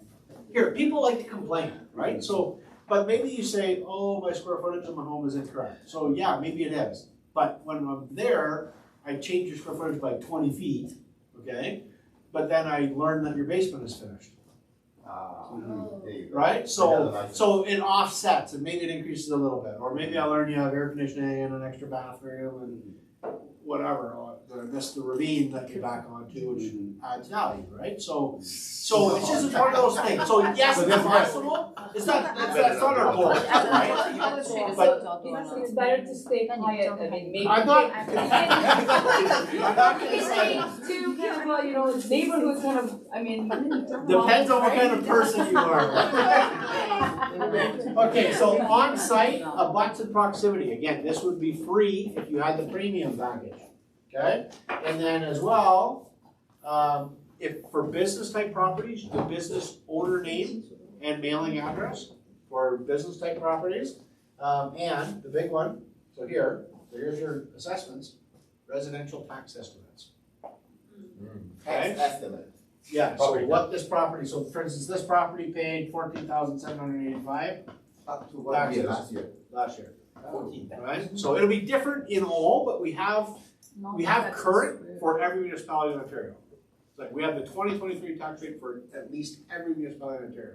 But we have it like, so this is Toronto, so we have it as far back as 2016. And how much this costs? This is free. Oh, This is what's free But it's with your premium, premium package. but the in-hand, does it have the tax? It doesn't have the taxes today. So today, tomorrow, yes, today, no. Why? Tomorrow, yes, today, yes, tomorrow, no. Not tomorrow. Tomorrow being, this year, you're gonna have access to this. Soon, in a few months. The premium suit. Correct. So if Treb licenses the premium package, that's when you would have access to this. Again, I'm just showing it because I'm gonna ask the question, all right? So anyway, so you get this information today, like the year build, number of bedrooms, bathrooms, number of stories, etc., the flag for pools and garages, right? So you still get this today, okay? But this is the premium version, so you get those few extra data points. So who has a property that they just sold or that they have listed today? I listed one thing. So what's the address? 34 Expedition Crescent. Expedition. Expedition. Crescent Stowe? Yeah, Okay, so what did you list it for? $9.99. What do you think it's worth? I think it's worth that price. $9.99? I don't know. So you're doing the AVM. I'm gonna do the AVM. So, okay, so what here, let me show you just a bit. So before I forget, because I forgot to do this yesterday. So buy bundles is right here, top left. Okay, so there's your bundles, boom, all your bundles. And look, here's that new bundle I told you about today. So a bundle of 100 now, 350. So the price is the same actually as this one, but it's just that you have 100 credits, right? So $3.50. So that's the new one, literally we just created this morning. Anyway, so, but here's your bundles here. So Which one is the most useful one? I will buy. Depends again. So this one is 12 comparables. This one is 3 comparables, but the value is the same. Even the one with no comparables, the AVM value is the same. It doesn't change. The comparables are just examples of similar properties that have sold in the last year. But it's better you have the comparable. That's your Well, you can do it on your own too. right? Which one did you buy? So I- right I- now we can use. I buy the one with the three. Sure. So that's this one. Without, Right, so if you buy it in a bundle of 10, you get them for $25. You save $10 a report. If That's you commit to buying 10, So which Right. one you give us for free until the June? 12, Okay. the $45 So one. we use the code, right? Yep, Yep, Okay. so I'll show you where to add the code. I just don't wanna, but that's where your bundles, that's where you go get the bundles. So sorry about that. So literally another addition that we added just recently is this. Because what we found is that realtors were leaving a bunch of stuff. Literally just, and so here, I guess a realtor is, they're on their computer, blah, blah, blah, phone call ring, client, oh, blah, blah, blah, okay, yeah, they walk away and then they never see this again. So now we can go, I don't have to search for the property again, I can just click the history. That's the, So we added history, right? Because, so what we found is that, like, why is that, there's a whole bunch of stuff being left, yeah, right? Left open. So anyway, so that's why we added this history, so that you guys can hopefully save you some time and collect that property again. nice. Okay, so just another quick, so here, this is historical imagery. So you might not know this, but this photo is here top right, 23, June of last year. But here's one from 14, right? And not only from 14, like you can literally go up and down the street from 2014. Like maybe you can see, like why would you use imagery? Maybe to see when the roofing or shingles were replaced. Or literally, that example that I just had up yesterday, the realtor was saying to me, sorry, this one, 22 Glenwood. So he's like, that is not the house. He's like, I listed this thing for 3.5 million. Like, what? So this was the old one, right? So this one, so if you saw the dates I was showing you, it was 2017. The year built on this was 2017. But look, the image was from 2014. Yeah. So it's the old house that was demolished, Okay. right, in here. So it just was funny. So yeah, so we laughed about that. Oh, you have But a- okay, so the other thing again in here, let me show you because this is really cool. If I just make this bigger here, so you can see that this is the address of the property. So that's the assessment layer. But if I change this to the ownership layer, the address changed to the pins. Oh, they show the Okay. pin, that's And easier, then much easier. if I change it to the property type, this is literally how MPAC has it assessed. So legend there, so residential, commercial. So maybe your family member in Ottawa asked you to reach out and you're not familiar with that market. So you can actually get familiar with the different areas, Okay. right? So of how that, so here, if I just go to Oh, cool. Main Street, right? You So can model, see This is- model resident doesn't mean condo? sorry? The orange. The Oh, multi-res, so multi-res for MPAC is 7 or more, owned by the same owner. 7 or more units. So Because less they're than small. 6, so 6plex and under are considered residential for tax purposes. I see. Okay, so your 6plexes, 3, 4, 5, and 6plex are all considered residential and pay at the residential tax rate. Okay, so sorry, I'm done showing you this. Let's, no more delay. So $1 million, what you listed it for, you think it's worth $1 million, is the basement finished? Yes, Okay? Do you know if MPAC knows that it's finished? I'm not sure. Okay, is there any recent renovations? They did it. How much did they spend? I don't know. You're the listing agent? Okay. So you have no idea how to say, and you listen to this. Yeah, they already did something. Well, what? They renovate 2 washroom, So modernized 2 bathrooms? 2 bathroom. Okay. They put the main floor with hardwood. Okay. They changed the stairs from carpet to hardwood. Yeah, okay. Okay, so just from a valuation perspective, MPAC is not going to increase your assessment for changing your flooring, Right. right, or whatever. Just Yeah. like maybe initially the quality class could be a factor, but we're not gonna, so that's not even considered a renovation Right. to MPAC. The modernize of the bathrooms would be, Okay. right? So, but they've invested, I don't know idea, maybe 30, 40,000 based on what you told me. But nonetheless, MPAC thinks today, so again, as of 24th, okay, that it's worth 938. I take this. Okay? So We think it's worth Okay, so again, or no, like you can use your phone. So again, highly probable selling range. Okay? Okay, so now- Just say $25. Yeah, you Just save say some money. $25. Okay. I say the other thing, let's say the So, but again, don't just look at that and say, well, MPAC did a great job. Why did I ask you if the basement's finished? Why did I ask you if it's renovated? Right. Okay, look at the data, okay? Look at the data. So you will notice renovation, None. Ah, Finished basement? None. None. I don't know about it. so it should be worth more than that. Correct. Yeah. Right. So that's what I'm saying. Don't just say, oh, MPAC's great or MPAC's terrible because we got Mark, you're great 938. today. But what I'm saying is, so you have to say, how much is 500 square feet of finished basement? Oh, you can put it, you Right. can $50 fill a in, square foot, 5 times, right? So you're adding 25K. or you can Right? put it, fill the Renovations, they spent 30 or 40,000. So literally, so if you go back here, so if that were the math, if we're saying, okay, 500 square feet of finished basement at $50 a square, right? Like call a contractor, get their going rates, okay? But that's 25 grand by my mathematical calculations. If you're saying they also did some, modernize the bathrooms, did some flooring, blah, blah, blah, maybe they spent 20 grand, 30, I have no idea. Right. But 25, let's say they spent 25 for an even 50, okay? So 25 for the basement, 25 for the upgrades, is 50 grand. So you add 50 grand to 9, right? How close am I to your listing price? Okay, like when you adjust for the data, these things get really, really accurate, okay? So, but again, you have to add 50 to here, but you're adding 50 to here. Yeah. So 963 would be the floor, okay? And then literally $1,050,000 or $1,043,000 would be the high end, Okay. okay? So don't just look at the value and say, oh, we did a great job or we didn't, okay? Adjust for data, okay? Geez, I'm surprised So- I'm good. You are good. You are good. But anyway, again, I want to show you how to use it. Yeah, yeah. So in here, you're getting that building permit history here. 1460? Okay. So 1460 is a square foot. 648 first, 812 second. So that probably means that the one car garage, the Yeah, living yeah, space yeah. above, right? Second. But again, yeah, no finish being counted. Average condition. We have it as an N unit, right? So one car attached garage there, and then literally you're getting your comps, right? So these may or may not, like, again, these are examples of the 12 most physically comparable that sold in the last year, okay? No, but there So- was one sold a couple months ago at 880.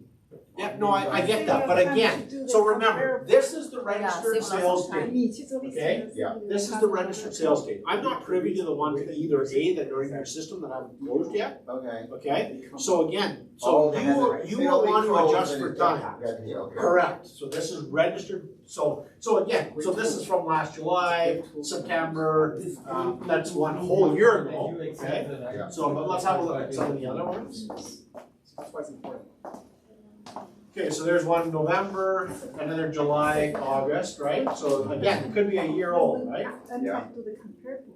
But also then knows for the. So some August, properties, things December, December, yeah. May, right, so that one's old. So like the realtor wants more recent ones, right? And that's why we expanded it to 12, really, okay? But having said that, you don't have to use them all, right? So at the end of the day, like here's, you get an idea Right. of where they're located, right? Exactly. So this is real time, but you see the value works, the AVM value is still, all of those, takes in all of the recent activity, not just the 12. Like you can literally interchange the comps with any other 12 properties that sold, not even comparable, and it's not gonna change the AVM, okay? And what I mean by that is, so here, I'll show you my AVM enhanced. So here, we have 938 for the one with 12 comps. Okay, 938. So if I go and run my enhanced one, it's the same AVM. Oh, right here, enhanced. So this one doesn't have any comparables. You'll see that the value is exactly the same. Okay, so it's taken all sales in the area. So there it is, 938. But this one's only 3 pages or 2 pages long. Oh, so Okay, that 'cause one there's is no better, comparables, that one right? is much better. Mark, So- I'm going to stop Comparable at page 2 package. At the top, Okay, okay. you can use your code, that's right. I'm saving for another property. Realtors are cheap. Yeah. We need to maximize. Question, the property you use for comparison, did you update the information for the sold property? Because based on MPAC's database, maybe some sold property without finished basement, but business. I see what you're asking. So maybe the sales investigation was done already, but they could be inaccurate as well. Just be mindful, right? So again, it's only as we have it. But the important thing is you have something to compare against. So in other words, when you're valuing a property doing your CMA, and comparing your own sales, you should be comparing the ones that, like for instance, your subject property maybe doesn't have a finished basement. But if the subject does, then you have to adjust the subject's, or the comparable's value to account for the fact that it has a finished basement, but my subject does not. And vice versa, right? So if your subject has finished basement, and it sold for, again, $1 million, the comparable, but if the comparable doesn't have finished basement, then your subject should sell for more. Right? So you have to adjust for the differences between the properties. You mean that for solar property, you are not going to update the information from your system? No, we are, but what I'm saying is maybe, like here, so do we do a sales investigation on every single sale? No, we do not. Oh, okay, so Okay. we need to be careful to go back to check the solar property ourselves, to do the comparison. Correct. So, but what I'm saying is, I'm identifying the address for you. Right? Like, oh, this one's recent. Yeah, I'll use this one. Right? Or maybe they're not. Like maybe there's literally better comparables. Maybe you want to use an actual listing as a comparable. So that's another thing that a realtor will do because you want the most up to date. Mine is registered sales. But this, Okay. your comparable is all the current to the listing or is based on? No, because I don't have access to your MLS. I have no, I honestly have no access to your MLS. I have no idea what properties you've sold, but haven't closed. I don't even know which ones are listed. Okay? So that's what I mean. There might be an adjustment for time warranted. Like at the end of the day, whatever your average closing period is, because we use registered sales, you want to adjust. If your market's moving down, then the value is probably somewhere between here and here, the low end. If the market's moving up, then it's probably between here and the higher end. Okay? So you want to adjust for time, but what the comparables will indicate are just the registered sale amounts. So you update the sold history that once a week, right? In Ontario, yeah, so the values are updated weekly, correct. On Wednesday. Yeah. Let's do a candle to try a candle to see. Yeah, sure. Do you have a one that? Yes, I Okay. give you address. Sure. Cool. They're all trying to But right now it's for free. Okay, so 5162 Young Street. 5162, yeah. That's great. Come on, guys. 2009. 2009? Yeah. Phone ready. Take a photo for the information. No. Right now we are for free, you know, so I'm going to check myself. That is how it looks.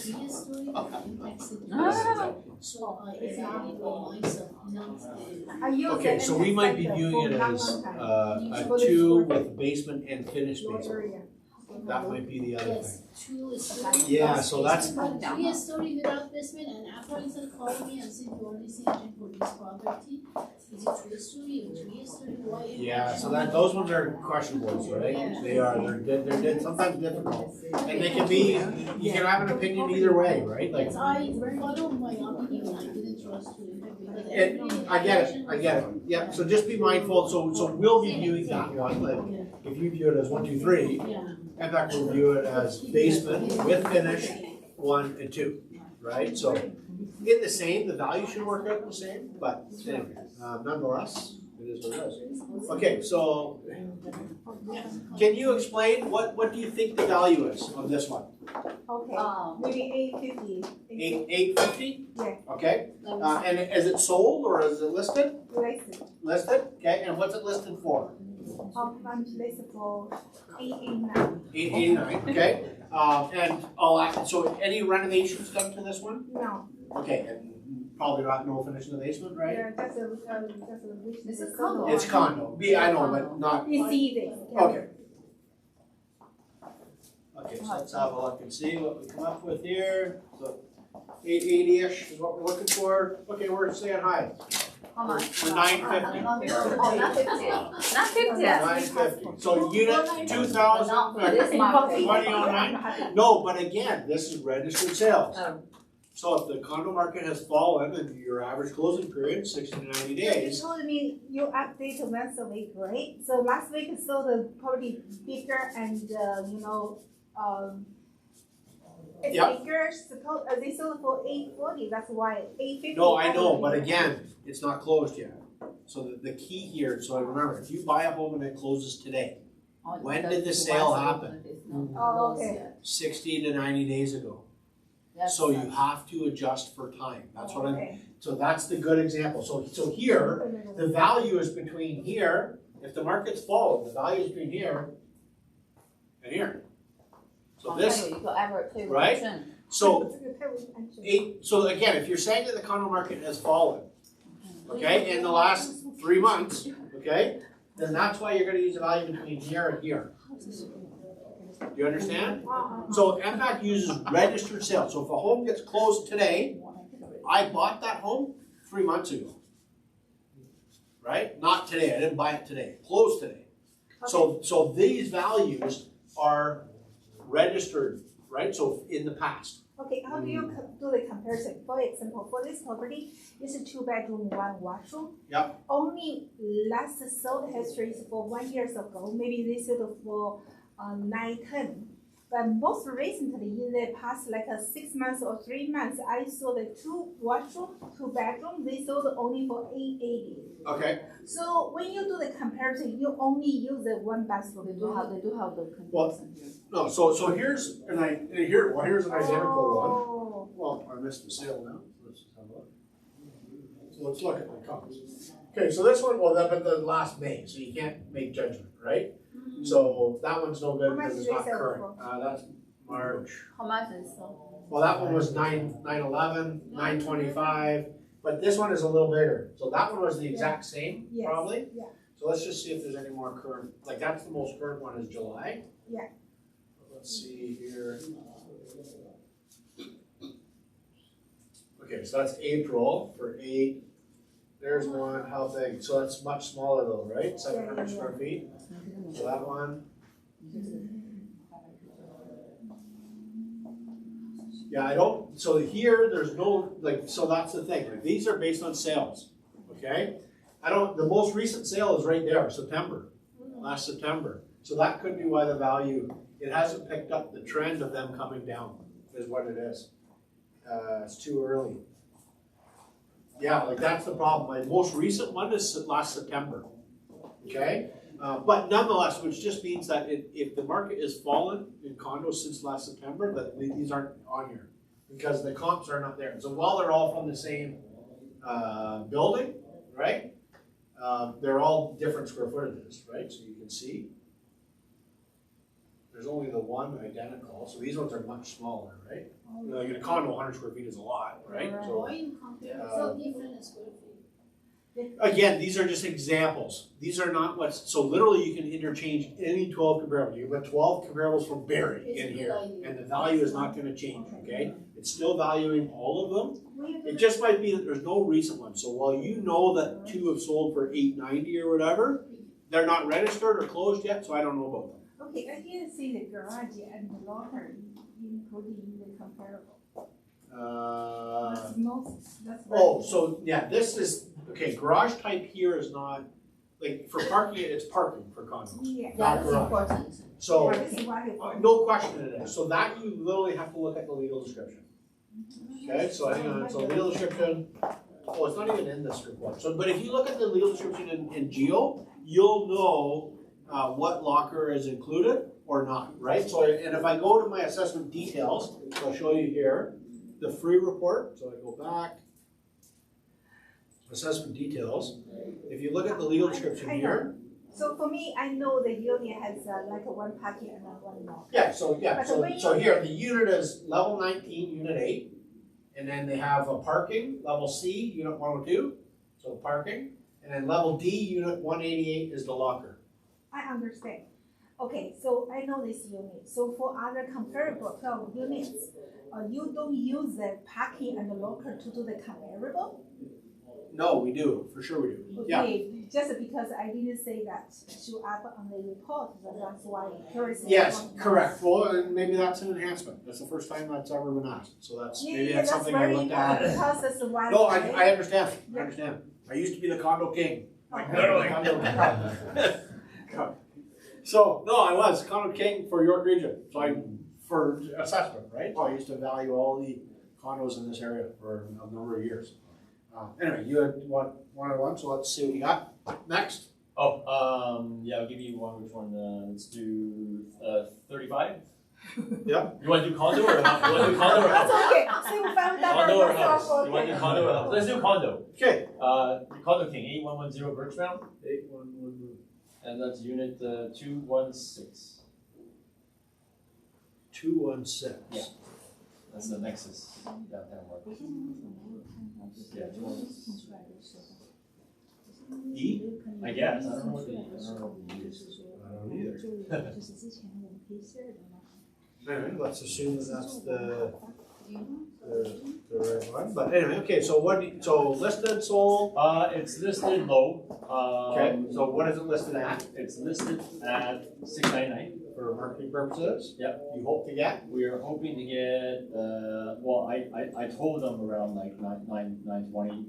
They want $1 million, but obviously that's not gonna happen. Okay, well, Let's I say don't know. let's say 950. 950 Okay. is doable, I think. Again, this is valuing what we think it's worth based on the sales that have happened, right? And maybe I'll. So I think there was a couple that sold like maybe like 7 to 30 days ago. Will those show up or no? Well, we'll have a look. So I'm saying 863 to a high of 943. So this is another thing that they say $1 million. Yeah. You can tell them it's not gonna sell for $1 million. Yeah. But you can But also they say did that renovate. I know, but what I'm saying is Yeah. you can also say that MPAC has a high end of 943. It Yeah. takes the pressure off you. Yeah, and Right? I usually use this. I So, show, hey, you know, yeah, so, for but- some proof. Right, so, but anyway, so yeah, so any renovations? Yeah. Yeah, Completely renovated. okay, so how much did they spend in those? I think 70,000. So that's not included in here, likely, but let's verify. So no permits, okay? No permit. And no How much you renovations. looking So for? you have to add 70K to that. Yeah. Or whatever you think the Yeah, renovations are depreciation. adding. So maybe that goes to 950, Nothing. right? And then How there, much you looking for? I have buyer. Probably around like 950. right? So They want $1 million, but Yeah, but do you understand what I'm saying? So Yeah, if- yeah. Because if MPAC doesn't know about the data, you Yeah. have to make You the gotta ask adjustment, okay? So in this case, if it's 70 grand and it's worth it all, then add 70 grand to that, add 70, add 70. So there's the over $1 million. What is the 70 for? I mean that's Renovations. pretty accurate without the renovations. I would say that 863 is kind of spot on. Yeah, so, Everything, the whole unit. New kitchen, new bathroom. okay, so then what else do I got here? So again, it's corner unit, condo here, so, parking, one locker, one indoor, or the parking is indoor, I guess. And then your address, your comps, right? So 948, but this is what for recent ones. Well, January 25th, that's kind of. You said a recent one, right? There was one just sold 7 days ago, so. But that's not 24, that's 23. So Oh, let's that's just- 23. Yeah, so let me just see. Yeah, there was 2 sold in January, there was 2. Oh, well, actually, no, one of them was in 8130. It would take that too, though, right? So there's yeah. There's a December, but it looks like it's a different condo. Yeah, that's a town square. So are they closed, the ones that sold in January? They're not closed. That's fine. So we don't know that. Oh. Registered sales only, Yeah, okay. right? Anyway, but again, I'll just show you the map, obviously condo's different. Like these ones, not comparable. Yeah, Right, like obviously, but again, they're just examples of ones that are similar in size, similar in age, so on and so forth, Okay. right? Okay, Can we go more? sure. Okay, 228 228, Osmond, OSMOND, in Newmarket. okay, what do you got? I want one from your Mississauga area. We'll do that one next, just to show you. Okay, so what do you think it's worth? Is it listed? 1.2, 1.2? yes. Okay. And 1.25, basement finished? yes. Okay. Recently renovated? 2 years ago. Okay. How much was spent? I don't know. What was done? Basement. Okay, so it's just the value of the basement. Okay, that's fine. So maybe we know about it. We'll learn about that in a second here, so just give me a second.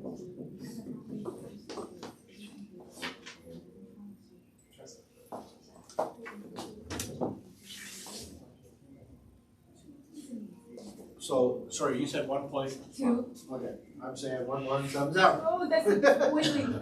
Right, to a high end. Yeah. That's pretty good, right? So, Woohoo! and then let's just have a look. So, just based on that, I'm gonna say the basement is probably assessed. Okay. But let's look and see. Yeah, it will tell you, right? Yeah. Okay, so no recent permits. Oh, there you go. No. Basement is not. It's not considered. So, which means, how much did they spend on the basement? Let's just say the same thing. So here, is it fully finished?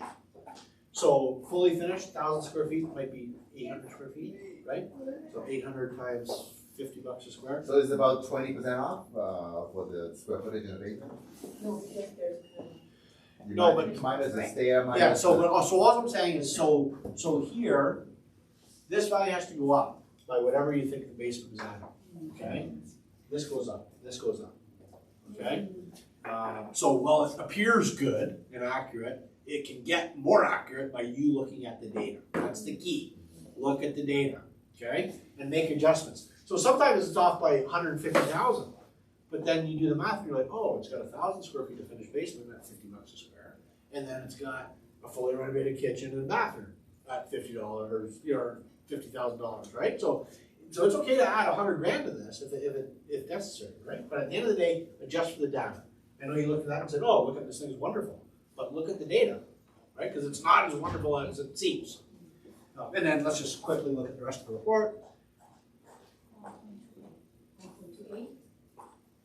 All right, so here's blah, blah, blah comps, right? And then I'll show you the map where they're located. Right? So again, I know Newmarket a little bit, like you're probably gonna wanna stick to your area, right? So these comps are probably the best, maybe not here, right? But these I even believe that they're the most current, and that's why they're indicated as more comparable to the subject, right? But my guess is that these are physically more comparable, right? In the real world, if you will, but anyway. So that's that, right? Can I see the comparables? No way, Jose. Okay, sorry. You can use your free report, too. Okay, I will. Right? It's a good result. It's a good learn. Thank you so much. Hang on. Okay. Bob, you're a good salesman. You tease us with this thing, and we are more. You just have to remember to use it. We are more than happy to spend money with you now. There you go. Thank you. You're welcome. Okay, did you have an address you want me to run? Yeah, sure. It's not my listing, it's Oh, my I'll get you on neighbor's that. listing. It's on MLS, it's 3091 3091, yeah. Tax Drive, TACC Drive. TACC. Okay, so what can you tell me? What's it listed for? 1.8. 1.8? What do you think it's worth? Like 1.8? Around there? 6. Yeah, it's been on the market for a while. Like, I think the neighborhood in the previous, it was sold for 1.9, 2 million, but Okay. now I would say it's 1.8 is a good value. 1.8 is good, okay. Basement finish? Basement is finished. Okay. One bedroom, but And no washrooms. recently renovated? Washrooms are renovated. Okay.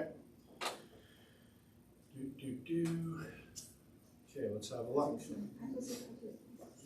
If less than So it's falling is what you're saying, right? Well, I guess everything has from its peak.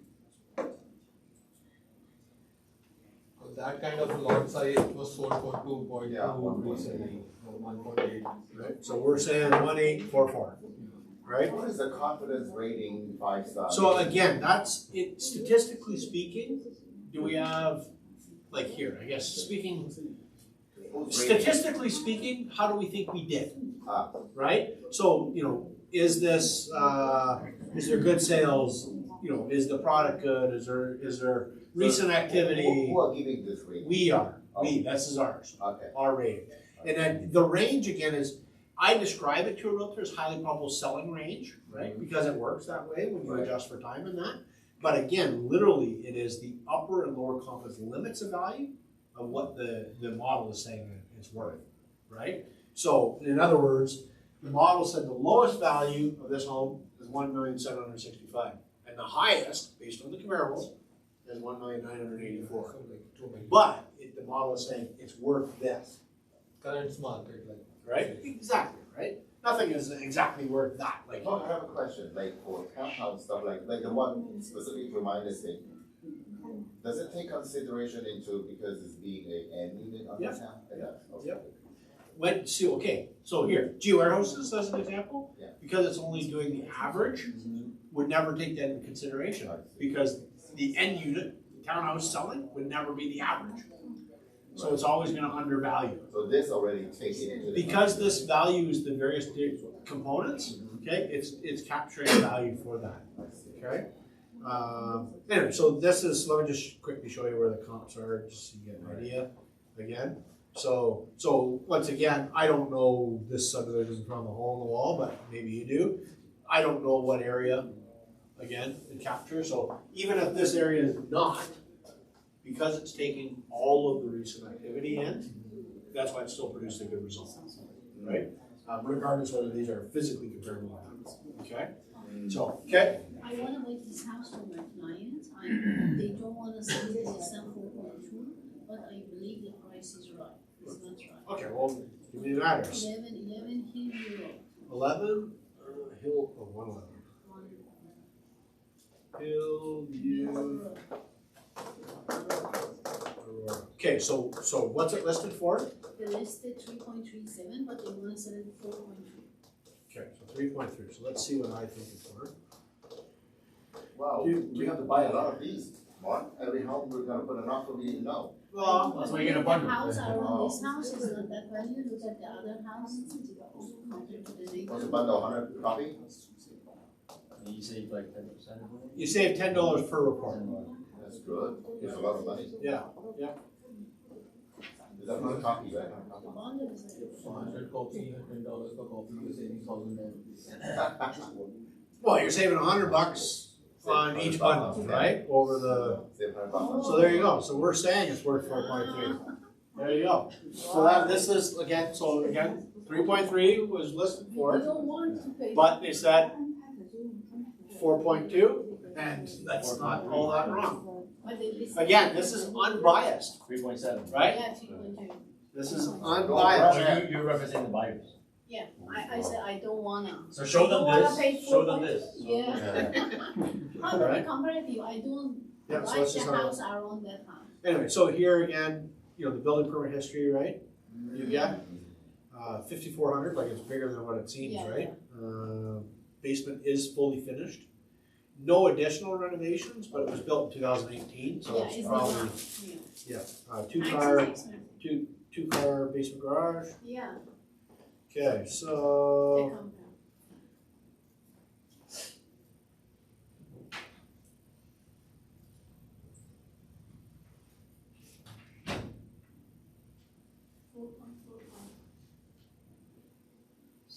oh, you're looking at the sales notes. I didn't know if you were just taking pictures of them, but we can do it slower.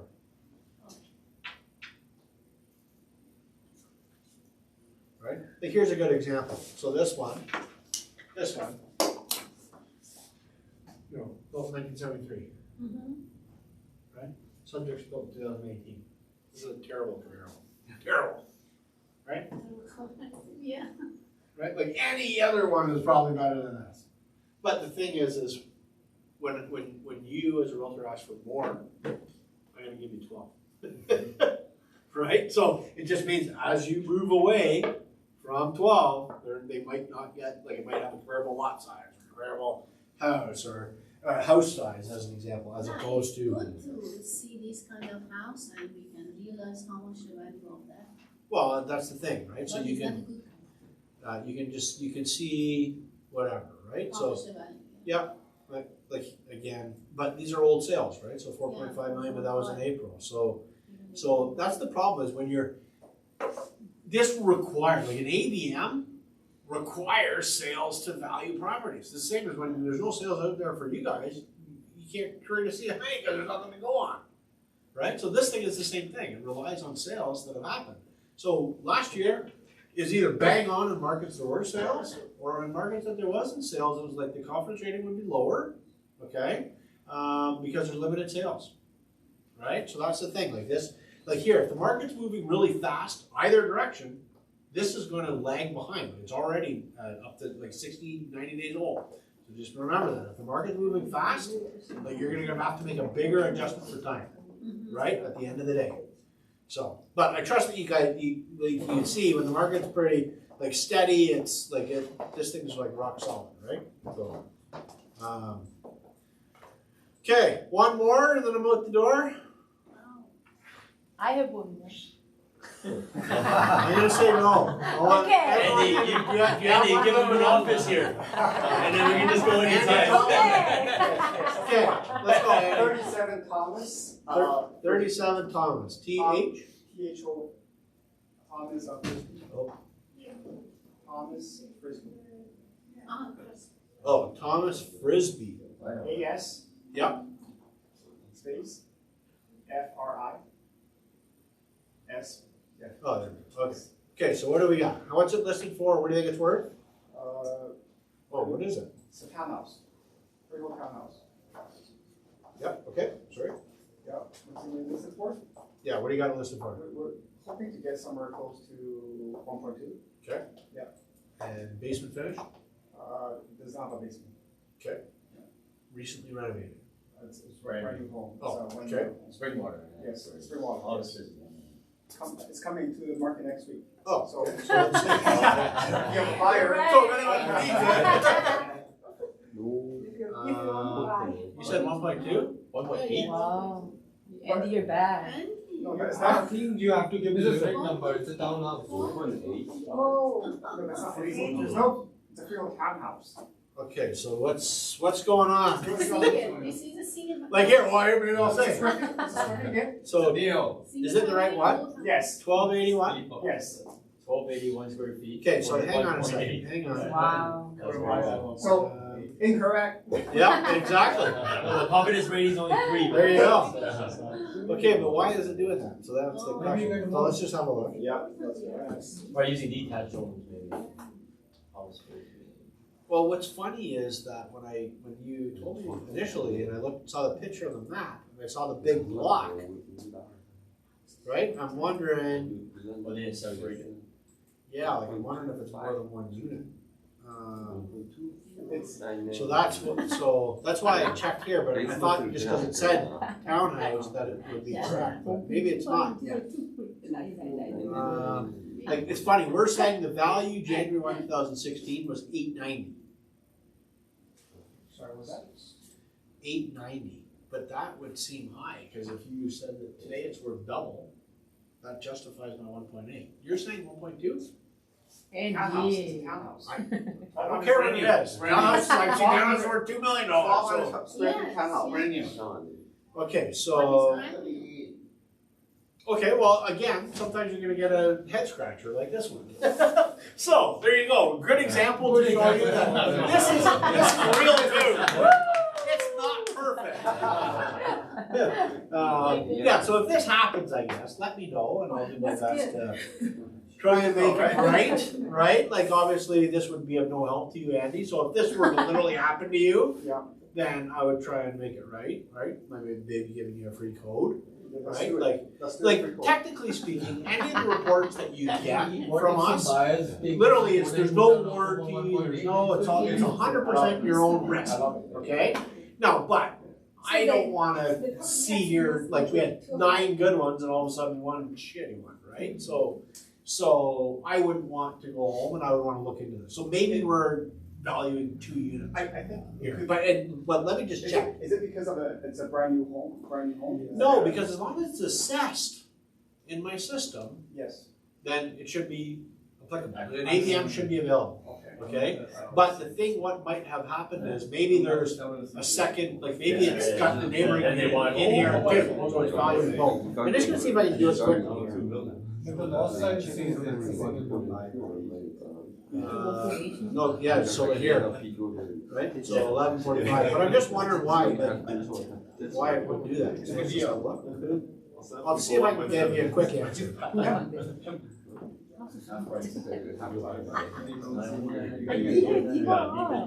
MPAC don't lie. 不能拍吧？ Oh, we can. Yeah, like, that's the thing, you'll build up so much confidence and all of a sudden, you know, like I should have left. Shut up in there. Yeah, cause then you change the listing price. You change the listing price to 1.9. Oh, and MPAC says it's worth I wish 1.9. I could do that. Yeah. Okay, let's see if I can get an answer here for you. Okay, do.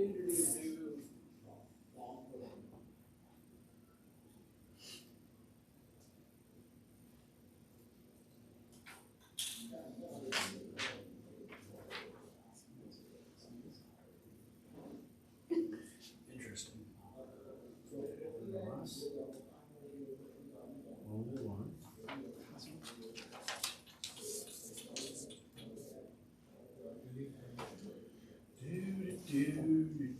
So, do you know when it was originally bought, Andy? I think $1 million. No, but when? Like, is this one that, you know, they bought 5 years ago? About 3 years ago. 3 years ago. Did you find a way to? Okay.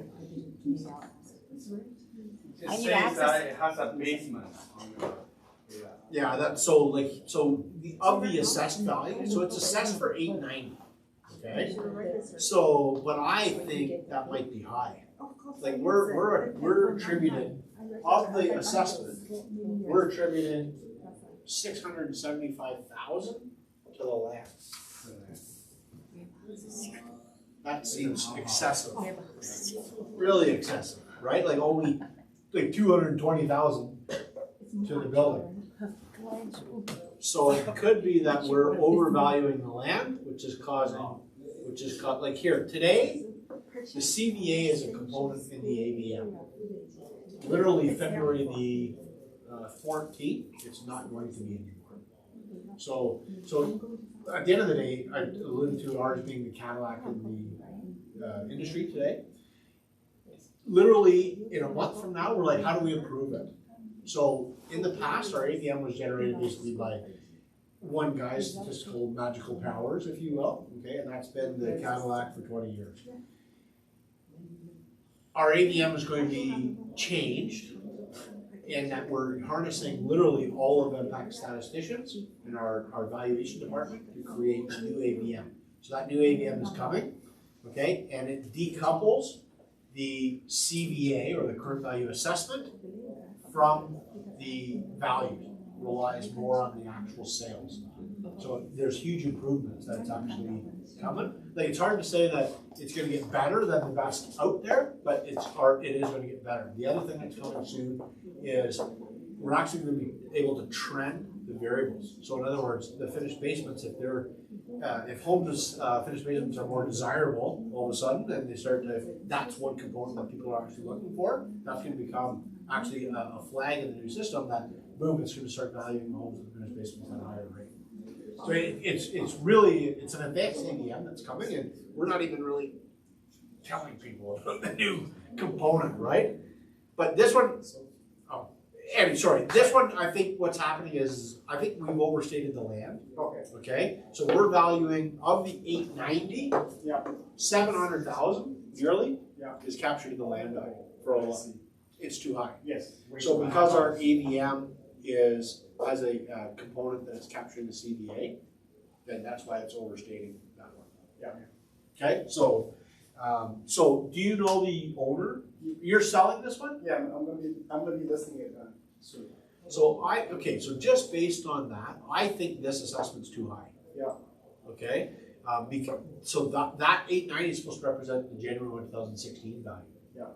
Okay, and not only do I know that is because everything else in Ontario that these AVMs that I run are half of what the assessment is. Yeah.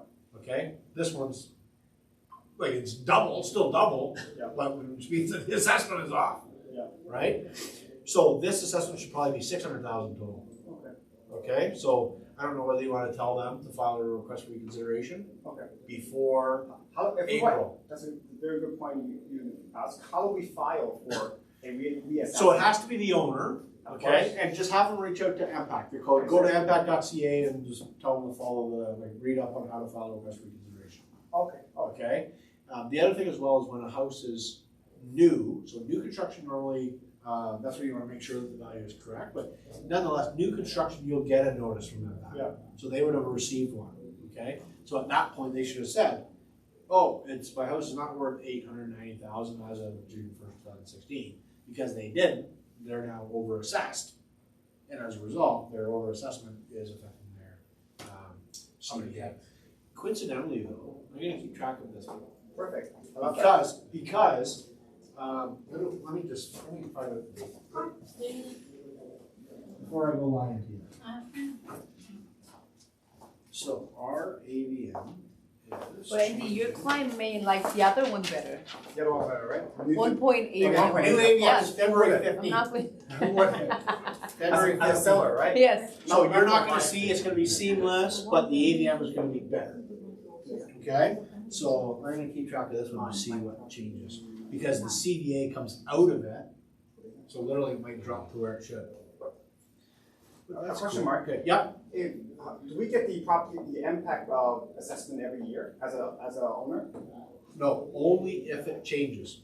Okay, so Only if there's a physical change. how do we get, if the owner can't find the MPAC sheet where it states the square footage, right? Yep. The assessment one? Yep. How do they request for a new one? So in the future you might not need that, but how would they request a new one? Tell them to reach out to that. Like, is it, Their client. like, of course, so The just owner, go not you to- as a realtor. Yes, just go to the MPAC.ca and request. Correct. So ultimately you're gonna try and reach our call center, Okay, okay? And then they can get a new notice mailed to them or whatever it is. I see. One more. Okay, give me a second here. Okay. Andy. Not gonna let you go home. Just last one. Very short one.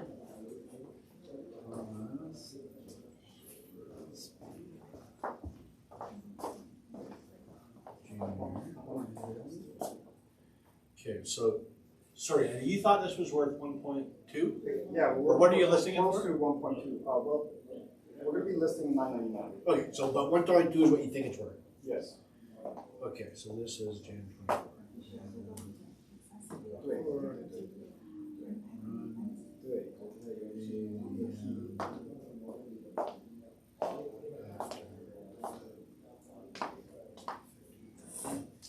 Okay, so my result was, what did I say? 1.8, right? 1.85800 and 124.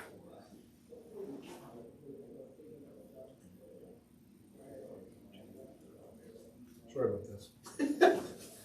But I'm curious too, because I'm like, you know what I mean? It's like, because again, I literally see thousands of these stupid things, right? So, okay, last one. Okay, last one. This is Maybe it. Last one. Oh, Sure. only because you were excited this morning. Okay. So the last one, maybe I missed something in the beginning, but because I know the MPAC, the value, kind of the 4 years kind of before, right? Why?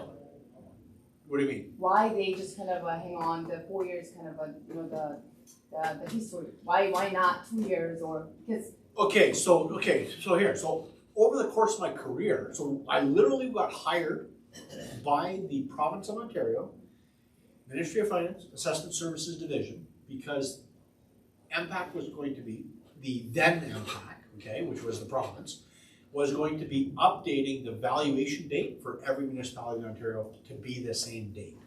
Okay? So when I got hired in 1996, City of Toronto, everything in City of Toronto was valued as if 1940. Richmond Hill, Markham, Vaughan, all valued June 30th, 1967. Okay? Aurora was 84. There's different dates. Every municipality in Ontario had a different valuation date. Okay? And that's the problem is south of Steeles, they had a value based on 1940. Anything built after 1940, okay, had zero depreciation. Okay? North side of Steeles, because that's Markham and Vaughan, right, in Thornhill, was 1967 valuation date. So their assessed values are higher just on the other side of the street. Okay, so at the end of the day, it was creating inequities. Why was it creating inequities? Is because there was getting zero depreciation assigned to the newer homes. So literally, it was 1996, like real world. Okay, but MPAC, I used to have to explain to people in Markham that just bought a new house in 1996 that hey, I'm valuing your house that you just bought as if it were 1967. Like I wasn't even born yet, right? So they would have an assessment of like 25,000. And I used to have to say, okay, well, your land, this lot where your house is built today in 1967 would have sold for $5,000. And then your house would have sold for 20. So we add the $20,000 that you have for your house to the $5,000 land, and your assessment is 25,000. And you're like, what the, right? So anyway, at the end of the day, we were moving to a single set valuation date. So the first reassessment, okay, was for 1998, 99 in the year 2000, where every property in Ontario now was going to be valued June 30th, 1996. Okay, and then for the year 2001, 2002, everyone was updated to June 30th,